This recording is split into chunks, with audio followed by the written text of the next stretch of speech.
Midnight craving আর মাঝরাতে যদি থাকে এরকম গরম গরম ধোয়া ওঠা এক বাটি স্পাইসি রামেন, তাহলে তো আর কথাই নেই। আমি এখানে নিয়ে নিয়েছি মিস্টার নুডলসের হট চিকেন স্পাইসি রামেন।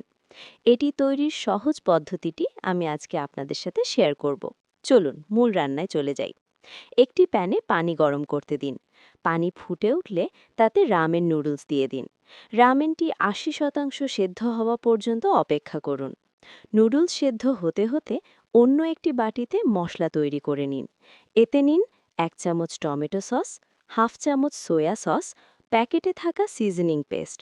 সবগুলো উপকরণ খুব ভালো মতো মিশিয়ে নিন। পারফেক্ট টেক্সচারের জন্য নুডলস সেদ্ধ করা পানি থেকে কিছুটা পানি নিয়ে এই মশলার মিশ্রণে মিশিয়ে নিন। নুডলস ৮০% সেদ্ধ হয়ে গেলে পানি ঝরিয়ে নিন। সবটুকু পানি ফেলবেন না, অল্প কিছু পানি রান্নায় ব্যবহার করা হবে।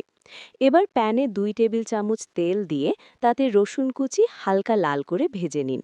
রামেনের আসল স্বাদ পেতে পেঁয়াজের বদলে রসুন ব্যবহার করাই ভালো। ভাজা রসুনে আগে থেকে তৈরি করা মশলার মিশ্রণটি দিয়ে কিছুক্ষণ নেড়ে নিন।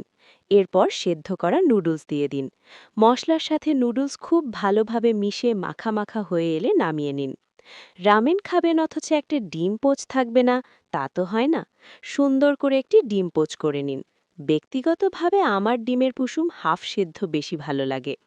রামেনের উপর ডিম পোচটি দিয়ে দিন। সবশেষে প্যাকেটে থাকা সেসেমি সিডস উপরে ছিটিয়ে দিন। ব্যাস, তৈরি হয়ে গেল সবচেয়ে সহজ এবং মজাদার মিডনাইট রামেন।